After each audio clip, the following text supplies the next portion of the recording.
Bonjour et bienvenue. Je vous propose aujourd'hui quelque chose de très facile. Vraiment, si vous commencez, l'aquarelle, c'est l'idéal. Il n'y a pas d'esquisse parce que c'est hyper facile à dessiner. Au niveau du matériel, j'ai pris un bleu, un violet, un jaune, un peu de vert et de la terre de sienne brûlée. Si vous n'avez pas les couleurs que j'ai utilisées, c'est pas un souci. Vous prenez les couleurs qui vous plaisent. Ensuite, on a besoin d'une feuille de papier de préférence. Enfin, c'est plus facile de travailler sur un bloc pré-encollé avec des feuilles qui sont pré-encollées.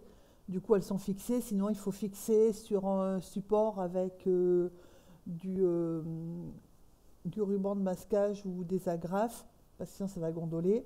Et au niveau des pinceaux, un gros pinceau, donc un 12, et ensuite un 8 pour peindre ou un 6, et puis un rigueur numéro 2 ou bien un pinceau rond numéro 2 pour faire les végétaux plus fins. Donc il n'y a pas d'esquisse parce que franchement, vous faites la forme de champignon qui vous plaît. Moi, je n'ai pas de modèle, je l'ai fait, voilà, ça ressemble à peu près à des champignons. Donc j'ai réalisé mon esquisse, même pas la peine d'estomper le crayon parce que de toute façon, ce sera masqué par la peinture. Et j'ai humidifié, enfin j'ai mouillé, c'est pas j'ai mouillé en fait ma feuille. Alors moi je mouille avec une éponge parce que c'est plus vite fait. Vous pouvez mouiller au pinceau hein, ou au vaporisateur, c'est comme vous voulez. Et une fois que c'est mouillé, j'ai ajouté mes couleurs. Alors moi en jaune j'ai pris du jaune indien et du bleu de phthalo. Vous pouvez prendre n'importe quel jaune et n'importe quel bleu. Donc j'ai commencé par le bleu dilué parce que c'est juste l'idée c'est que c'est des champignons dans une clairière ou dans un pré, enfin un endroit qui est très éclairé et c'est pour ça que l'arrière-plan est très pâle. Donc j'ai mis du jaune, donc très dilué aussi. Alors le jaune vous le mettez aléatoirement sur vos champignons ou pas, c'est comme vous voulez. Moi je l'ai mis voilà comme j'avais envie de le mettre. Et ensuite, on passe au bleu. Alors même si ça fait un peu de vert, c'est pas très grave. Euh, Moi, j'ai évité que ça fasse trop de vert en haut, mais bon, voilà, c'est pour ça que j'ai rincé entre temps. Donc, vous mettez vos couleurs, vous disposez vos couleurs de l'arrière-plan comme vous voulez, en fait, hein. En sachant qu'il ne faut pas que ce soit trop sur les côtés et en haut, il ne faut pas que ce soit trop foncé. Là, par exemple, on voit bien que c'est, enfin, pour moi et par rapport à l'effet que je voulais, c'était bien trop foncé. Voilà, parce que en fait, comme la lumière, elle vient plutôt de la droite, là, si ça avait été vraiment, si j'avais laissé comme ça, il aurait fallu que voilà, au niveau de l'arrière-plan, ça posait, enfin moi, ça me posait un problème. Donc du coup, j'ai pris le vapeau et j'ai poussé la peinture ailleurs, de manière à ce que ça soit la même tonalité. Et ensuite, j'ai ajouté un petit peu de violet par-ci, par-là, mais là, encore une fois, vous pouvez faire ce que vous voulez, vous pouvez aussi ajouter du rose, enfin, vous ajoutez les couleurs que vous voulez. Et ensuite, donc toujours avec mon pinceau numéro 12, hein, je suis allée prendre donc du jaune et je l'ai mis sur du bleu et donc il arrive ce qui doit arriver, ça fait du vert. Et de manière à suggérer qu'ils sont sur une butte ou sur, voilà, bon. Et j'ai mélangé toutes mes couleurs parce que forcément je voulais foncer un peu, je voulais pas que ça reste jaunâtre comme ça. Donc une fois que j'ai mis mon jaune, ben, je l'ai foncé, j'ai ajouté les couleurs que j'avais déjà utilisées, mon violet, mon bleu. Voilà, donc forcément ça fait du vert ou des couleurs approchantes.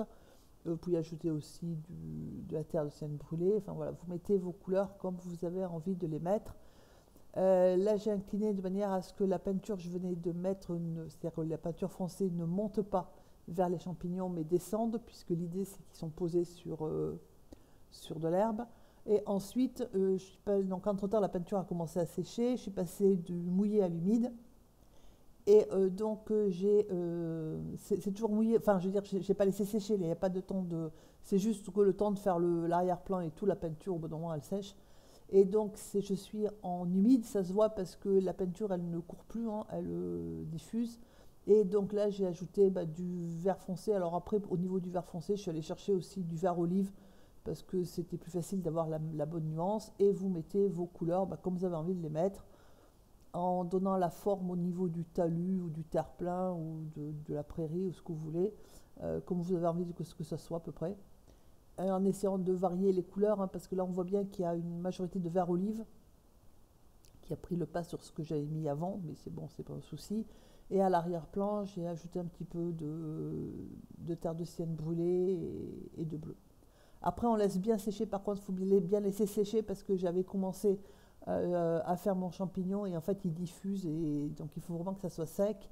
Et donc, une fois que c'est sec, je prends la terre de sienne brûlée avec un pinceau plus petit. Donc là, moi, c'est du 10, mais vous pouvez aller à 8, jusqu'à 8. Après, ça dépend aussi de la taille de votre champignon, s'il est très grand sur la page ou s'il est moyen. Moi, il est d'une taille relativement moyen moins. Du coup, le 10 suffit, le 8 aussi. Et alors voilà, donc là, je vous montre quelque chose, c'est une fois que ça a pris que l'eau est passée par-dessus le crayon de papier, ou voire dans la peinture, on ne peut plus effacer. Donc ça, il faut le savoir. Moi, ça ne me gêne pas parce que de toute façon, j'avais prévu de faire mes bords, voilà, donc mon crayon de papier ne se voit pas. Mais si vous voulez, voilà, c'est un truc à savoir, il vaut mieux gommer avant qu'après. Donc ensuite, j'ai pris, alors ça c'est le Rigger, c'est-à-dire que c'est un pinceau qui a les poils plus longs que la moyenne et qui est commode pour faire tout ce qui est végétaux, branches, etc. Donc c'est toujours à la terre de sienne brûlée en fait, hein. Et donc je suis en train de suggérer, mais alors de façon très sommaire et très facile, les lamelles du champignon. Voilà, alors pour l'instant le pied, je m'en occupe pas, je donne juste la forme de mon champignon. Voilà. Et ensuite avec le pinceau donc 8 essoré, propre et essoré, je diffuse un petit peu au niveau de mes bords de manière à ne pas avoir un bord qui s'arrête trop net, puisque ça suggère le soleil ou la lumière qui tape dessus, mais de façon à ce que ce soit plus diffus. Et je laisse vivre sa vie aux champignons. Je fais pareil pour les autres en variant un peu l'épaisseur de la peinture de manière à avoir des nuances différentes. Et ensuite, je prends mon Rigger, je prends les couleurs, donc du vert, de ce que vous voulez. Et je fais des végétaux, donc après vous faites des herbes, de ce que vous voulez. L'idée, c'est de suggérer que, ce qui est la réalité, hein, c'est que les champignons, ça pousse quand même. Donc au niveau d'herbes ou de mousse, enfin dans les sous-bois ou même dans les prés, mais dans les prés, voilà, il y a de l'herbe autour. Donc voilà, puis ça habille aussi un petit peu la composition. Donc vous faites vos petites herbes comme vous avez envie de les faire, etc. Et alors ensuite au niveau du pied, j'ai mis un petit peu de violet très dilué et puis un petit peu de vert jaune au niveau du pied. Et mon premier mouvement, ça a été de laisser le pied comme ça, c'est-à-dire très clair. Voilà, donc vous avez la première version en très clair comme ça. Et puis après je me suis dit que ça posait un autre, enfin ça posait un petit problème, c'est-à-dire qu'on le voyait moins bien. Voilà, donc ça c'est la première version. Donc c'est du violet, hein, que j'ajoute, et en laissant la partie du pied du champignon blanche.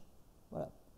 Puis j'ai changé d'avis, et puis comme souvent d'ailleurs, et j'ai mis en fait de la terre de sienne brûlée et j'ai mis mes pieds de champignon foncé parce que du coup ça les met un peu plus en valeur. Voilà. Et ensuite j'ai remis un petit peu de vert en dessous là pour donner l'illusion qu'il poussait au milieu de l'herbe. Voilà, j'espère que vous allez pouvoir faire une aquarelle sympa et vous régaler. Je vous souhaite une excellente journée. Amusez-vous bien, peignez bien, régalez-vous bien et à bientôt.